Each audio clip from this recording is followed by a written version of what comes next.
Hi friends, welcome to VividTech. இந்த வீடியோல நம்ம கம்ப்யூட்டர்ல யூஸ் பண்ற xampp Apache சர்வரை போர்ட் நம்பரை நம்ம எப்படி சேஞ்ச் பண்ணலாம் அப்படின்றது தான் இந்த வீடியோல பார்க்க போறோம். சம்டைம்ஸ் உங்களுக்கு xampp சர்வர்ல இந்த அப்பாச்சி ஒர்க் ஆகல, போர்ட் இஷ்யூ ஏதாவது ஃபேஸ் பண்றீங்கன்னா உங்களால இந்த போர்ட்டை இந்த வீடியோ பார்க்குற மூலமா சேஞ்ச் பண்ணிக்க முடியும். ஸோ வாங்க வீடியோக்குள்ள போலாம். வீடியோவை நீங்க கடைசி வரைக்கும் ஸ்கிப் பண்ணாம பாருங்க. இது தான் நம்ம சேனலுக்கு ஃபர்ஸ்ட் டைம் வந்திருப்பீங்களா இருந்துச்சுன்னா நான் தான் விக்னேஷ். மறக்காம நம்ம சேனலை சப்ஸ்கிரைப் பண்ணிட்டு அப்படியே பார்த்துல பெல் ஐக்கனையும் கிளிக் பண்ணிருங்க. ஃபர்ஸ்ட் ஸ்டெப்பா நீங்க என்ன பண்ணும் அப்படின்னா உங்க மொபைல்ல xampp சர்வர் நீங்க ஓபன் பண்ணிருங்க. அதாவது அந்த கண்ட்ரோல் பேனலை ஓபன் பண்ணீங்களா இருந்துச்சுன்னா இந்த இடத்துல அப்பாச்சி MySQL இது ரெண்டு சர்வீஸுமே இப்ப ஸ்டார்ட் ஆகி இருக்கும். ஸோ இந்த இடத்துல உங்களுக்கு போர்ட் நம்பருமே உங்களுக்கு ஷோ ஆகும். ஸோ இந்த போர்ட் நம்பரை தான் நம்ம சேஞ்ச் பண்ண போறோம். ஸோ அப்பாச்சி சர்வரோட போர்ட் நம்பரை ஸோ நீங்க ஃபர்ஸ்ட் ஸ்டெப் என்ன பண்ணுங்கன்னா இந்த சர்வீஸ் ரன்ல இருக்குமா இருந்துச்சுன்னா ஒருக்க ஸ்டாப் பண்ணிருங்க.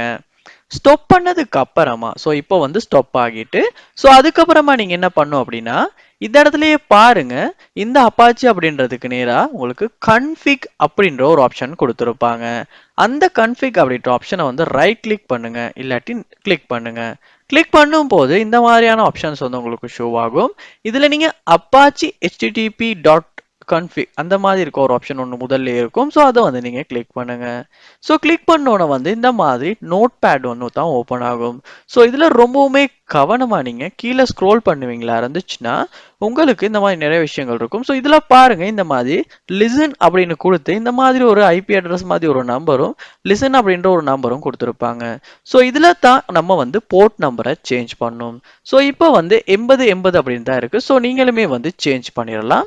ஸோ இந்த இடத்துலையும் சேஞ்ச் பண்ணிட்டு மேலே இந்த இடத்துலையுமே நீங்கள் இந்த போர்ட் நம்பரை சேஞ்ச் பண்ணணும். ஸோ சேம் நம்பர் தான் ரெண்டு இடத்துலையும் கொடுக்கணும்.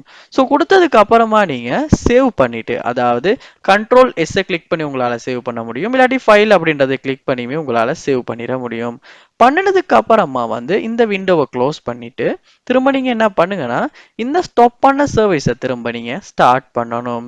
ஸோ இப்போ அப்பாச்சி சர்வர் இங்கே ஸ்டார்ட் ஆகிட்டு போர்ட் நம்பரும் ஷோ ஆகுது. ஸோ இப்போ இதுக்கப்புறமா உங்களால் நீங்க போர்ட் சம்பந்தமா ஏதாவது இஷ்யூ ஃபேஸ் பண்ணீங்களா இருந்துச்சுன்னா இல்ல போர்ட் நம்பரை சேஞ்ச் பண்ணணும் அப்படின்றது இருந்திருக்குமா இருந்துச்சுன்னா உங்களால இந்த விஷயத்த செஞ்சிருக்க முடியும். ஸோ இந்த வீடியோ உங்களுக்கு ரொம்ப யூஸ்ஃபுல்லா இருந்திருக்கும்னு நினைக்கிறேன். இது போல் நிறைய வீடியோ பார்க்கணும்னா கண்டிப்பா நம்ம சேனலை சப்ஸ்கிரைப் பண்ணுங்க, அப்படியே பார்த்துல பெல் ஐக்கனையும் கிளிக் பண்ணிருங்க. தேங்க்யூ.